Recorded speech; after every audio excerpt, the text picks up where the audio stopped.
ये आकाशवाणी पटना है। अब आप अभिषेक दास से प्रादेशिक समाचार सुनिए। पहले मुख्य समाचार। राष्ट्रीय मानवाधिकार आयोग ने पटना के पटेल नगर स्थित आसरा गृह में विषाक्त भोजन खाने से 3 महिलाओं की मौत के मामले में स्वतः संज्ञान लिया। राज्य सरकार से 2 सप्ताह के भीतर विस्तृत रिपोर्ट मांगी। प्रदेश के 4 विधानसभा सीट बेलागंज, इमामगंज, तरारी और रामगढ़ उपचुनाव के लिए मतों की गिनती कल, सभी तैयारियां पूरी। पंचायती राज विभाग की ओर से जारी पंचायत विकास सूचकांक में वैशाली जिले की राजापाकर पंचायत समिति शीर्ष स्थान पर। और पटना में आज से 3 दिवसीय इंद्रधनुष कार्यक्रम का होगा आयोजन। 7 राज्यों के 400 से अधिक लोक कलाकार अपने अपने प्रांत की कलाओं का करेंगे प्रदर्शन। और समाचार विस्तार से।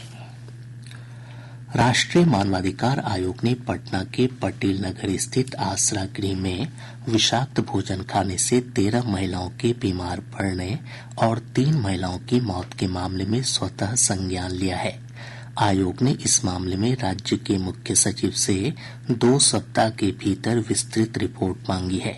इसके अलावा आयोग ने प्रभावित महिलाओं की स्वास्थ्य की स्थिति रिपोर्ट और मृतक महिलाओं के परिजनों को दी गई सहायता से संबंधित जानकारी भी तलब की है। आयोग ने कहा है कि आसरा गृह में हुई यह घटना मानवाधिकार उल्लंघन का एक गंभीर मामला है। आयोग ने ऐसी घटनाओं की पुनरावृत्ति रोकने के लिए उठाए जाने वाले कदमों के बारे में भी जानकारी मांगी है। प्रदेश की 4 विधानसभा सीट बेलागंज, इमामगंज, तरारी और रामगढ़ उपचुनाव के लिए कल सुबह 8 बजे से मतगणना शुरू होगी। हमारे संवाददाता ने बताया कि मतगणना की सभी तैयारियां पूरी कर ली गई हैं। दोपहर बाद तक नतीजे आने की संभावना है। इन विधानसभा क्षेत्रों में कुल 38 प्रत्याशी चुनाव मैदान में हैं। इंडिया गठबंधन से राजद के 3 और भाकपा माले के 1 उम्मीदवार हैं। एनडीए खेमे से भाजपा 2 सीट पर, जबकि जदयू और हिंदुस्तानी आवाम मोर्चा 1-1 सीट पर चुनाव मैदान में है। बहुजन समाज पार्टी ने 2, जबकि जन स्वराज पार्टी ने सभी 4 सीटों पर उम्मीदवार उतारे हैं। बिहार विधान परिषद के तिरहुत स्नातक निर्वाचन क्षेत्र उपचुनाव के लिए कुल 17 उम्मीदवार चुनाव मैदान में हैं। नामांकन वापसी की अंतिम तिथि तक किसी भी उम्मीदवार ने अपना नाम वापस नहीं लिया। उपचुनाव में जदयू से अभिषेक झा, राजद से गोपी किशन और जन स्वराज पार्टी से विनायक गौतम प्रमुख उम्मीदवार हैं। उपचुनाव को लेकर 5 दिसंबर को मतदान होगा, जबकि 9 दिसंबर को मतों की गिनती की जाएगी। देवेश चंद्र ठाकुर के लोकसभा सदस्य निर्वाचित होने के कारण इस सीट पर उपचुनाव हो रहा है। मुख्यमंत्री नीतीश कुमार आज पटना से ग्रामीण कार्य विभाग की 8,833 करोड़ रुपए से अधिक की लागत से 6,199 योजनाओं का उद्घाटन और कार्यारंभ करेंगे। कार्यक्रम की अध्यक्षता ग्रामीण कार्य विभाग के मंत्री अशोक चौधरी करेंगे। पंचायती राज विभाग की ओर से जारी पंचायत विकास सूचकांक में वैशाली जिले की राजापाकर पंचायत समिति ने प्रदेश भर में सर्वश्रेष्ठ प्रदर्शन कर शीर्ष स्थान प्राप्त किया है। दूसरे स्थान पर नालंदा जिले की परवलपुर पंचायत समिति, जबकि तीसरे स्थान पर शेखपुरा जिले की शेखोपुर पंचायत समिति है। ग्राम स्तर पर पंचायत विकास सूचकांक में जहानाबाद की मखदूमपुर प्रखंड की पुनहरा ग्राम पंचायत ने पहला स्थान प्राप्त किया है। इन पंचायतों का मूल्यांकन स्थानीय सतत विकास लक्ष्य, गरीबी मुक्त और आजीविका उन्नत गांव, स्वास्थ्य, बाल हितैषी, जल और हरियाली जैसे 9 विषयों के आधार पर किया गया है। राज्य की सभी पंचायतों में दुग्ध और मत्स्य समिति बनेगी। जिला स्तरीय संयुक्त कार्य समिति को इसकी जिम्मेदारी सौंपी गई है। इसका उद्देश्य ग्राम स्तर पर नाबार्ड, एनटीटीपी और एनएफटीबी की योजनाओं का लाभ ग्रामीणों और किसानों तक पहुंचाना है। वर्तमान में सक्रिय मत्स्य समितियों की संख्या 466 और दुग्ध उत्पादक समितियों की संख्या लगभग 8,300 है। पेयजल आपूर्ति योजनाओं के निरीक्षण के लिए कल से 2 दिवसीय राज्यव्यापी अभियान की शुरुआत हुई। पहले दिन 42,000 से अधिक योजनाओं का निरीक्षण हुआ। लोक स्वास्थ्य अभियंत्रण विभाग की ओर से संचालित योजनाओं की जांच के लिए जिला स्तर पर कमेटी बनाई गई है। निरीक्षण के दौरान 85% योजनाएं पूर्ण रूप से चालू पाई गईं। जो योजनाएं असंतोषजनक पाई गईं या जिनमें मरम्मती की आवश्यकता थी, उसकी रिपोर्ट पेयजल ऐप पर अपलोड कर दी गई है और आज से इनकी मरम्मत शुरू हो जाएगी। भारतमाला परियोजना के तहत कैमूर में वाराणसी कोलकाता एक्सप्रेसवे के निर्माण के लिए पर्यावरण, वन और जलवायु परिवर्तन विभाग से फॉरेस्ट क्लियरेंस मिल गया है। पथ निर्माण विभाग के अनुसार परियोजना के निर्माण के लिए 1.5 हेक्टेयर वन भूमि के उपयोग के प्रस्ताव पर प्रारंभिक सैद्धांतिक स्वीकृति मिली है। साथ ही जिले में भू अर्जन की आवश्यक प्रक्रिया भी पथ निर्माण विभाग द्वारा पूरी हो गई है। वाराणसी कोलकाता एक्सप्रेसवे बिहार के 4 जिलों कैमूर, रोहतास, गया और औरंगाबाद से गुजरेगा।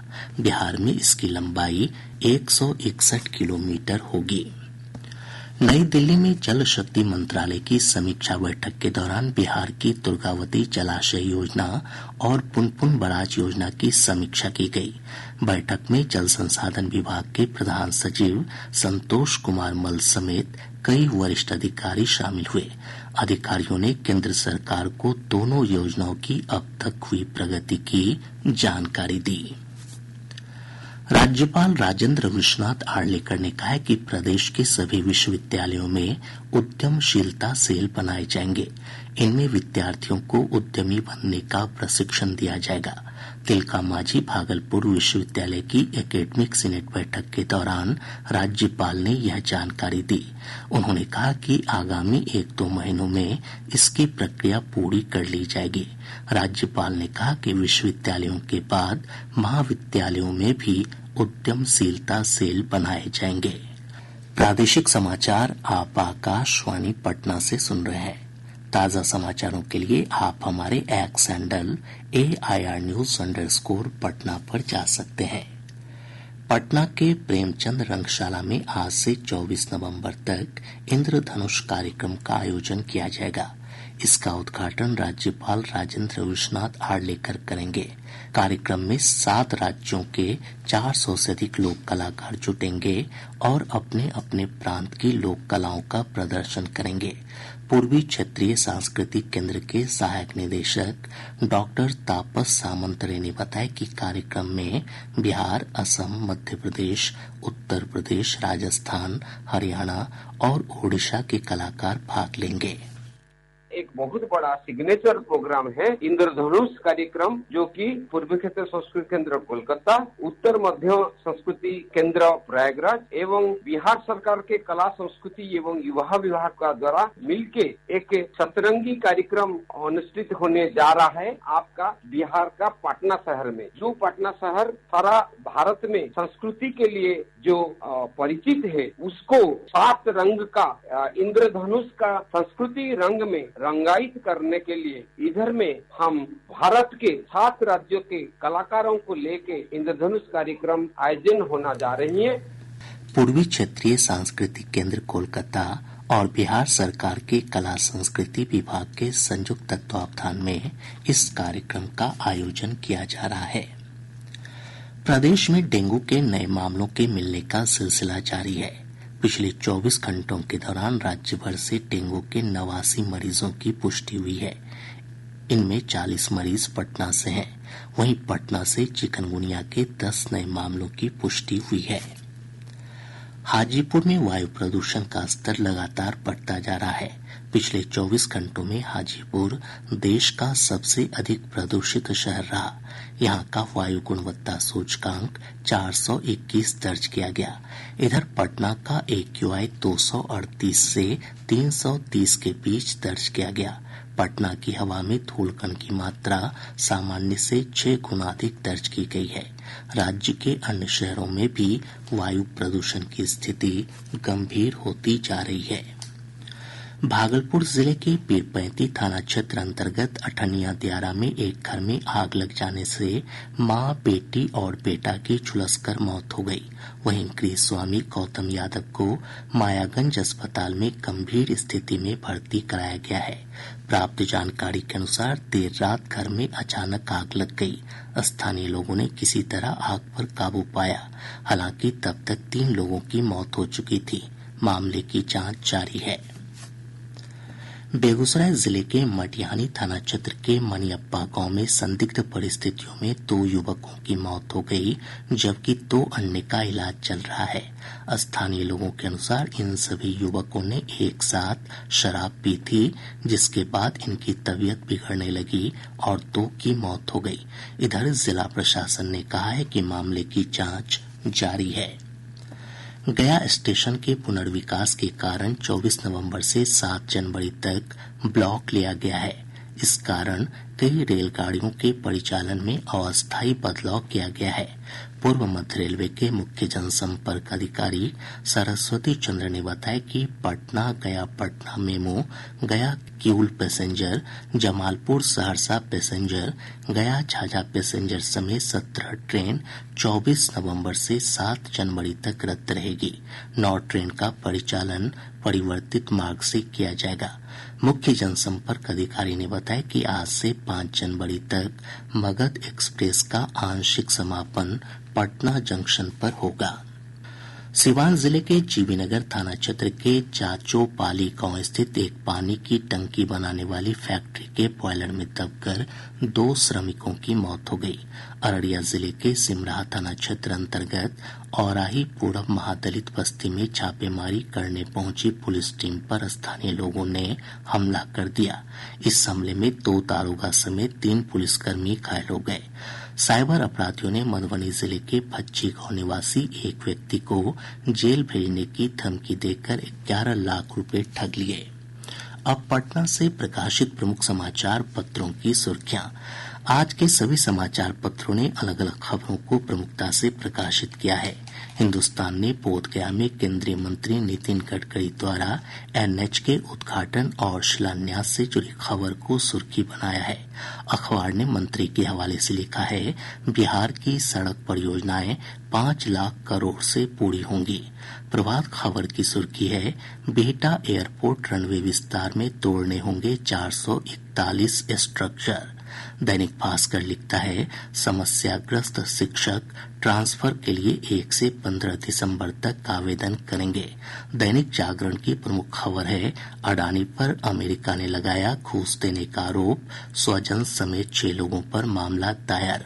आज अखबार ने प्रधानमंत्री नरेंद्र मोदी के गुयाना संसद सत्र के संबोधन को तरजीह देते हुए लिखा है, भारत विस्तारवाद नहीं वैश्विक विकास के पक्ष में।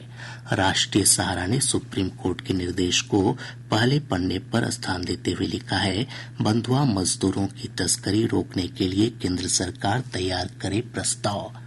और अब अंत में मुख्य समाचार एक बार फिर।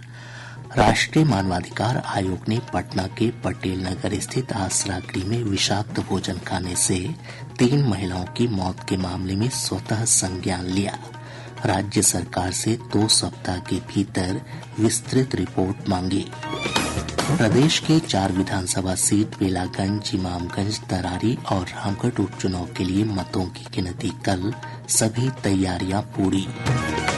पंचायती राज विभाग की ओर से जारी पंचायत विकास सूचकांक में वैशाली जिले की राजापाकर पंचायत समिति शीर्ष स्थान पर। और पटना में आज से 3 दिवसीय इंद्रधनुष कार्यक्रम का होगा आयोजन। 7 राज्यों के 400 से अधिक लोक कलाकार अपने अपने प्रांत की कलाओं का करेंगे प्रदर्शन। इसके साथ ही आकाशवाणी पटना से प्रसारित प्रादेशिक समाचार का ये अंक समाप्त हुआ।